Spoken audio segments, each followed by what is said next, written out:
Napasakamay din ng militar at pulisya ang 4 na M16 rifles, mga magazine at mga bala at bandolier sa clearing operation sa Maguindanao del Sur matapos mapahupa ang girian ng dalawang grupo na pawang may kaugnayan di umano sa BFMILF. Ang News Now sa report.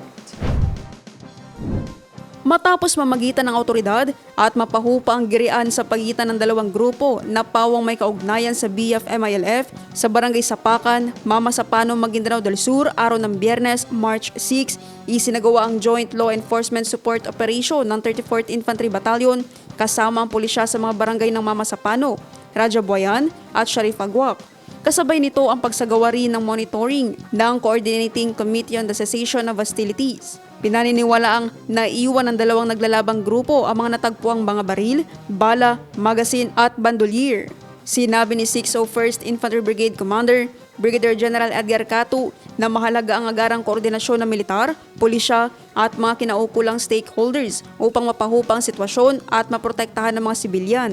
Binigyang diin naman ni 6th Infantry Campilan Division at Joint Task Force Central Commander Major General Jose Vladimir Cagara ang patuloy na pagkikipagtulungan ng militar sa law enforcement agencies, peace partners at mga lokal na lider upang mapanatili ang kapayapaan at katatagan sa Bangsamoro Region. Part of the firearms na nasa likuran nyo, nasa harapan namin. Merong sinurrender, merong na-recover. Yung iba, voluntary surrendered because when there was a confrontation, armed conflict, we warned both sides na pag hindi nila binalik o binigay yung baril, we will go after them. So ayaw na siguro nila ng gulo, sinurrender. Yung iba na ayaw mag-surrender, hinabol namin. So nakuha yung baril. Fortunately, hindi sila lumaban. And the last one, kung nakita nyo, bit-bit ko kanina, yun naman ay lumaban. So namatay siya kanina. So those are the circumstances kung paano na-recover yan. So it's very clear to us, if you want peace, you surrender your firearms.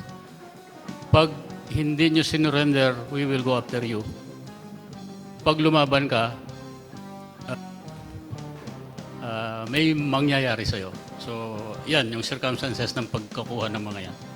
Naftali Velarde, iMinds, Philippines.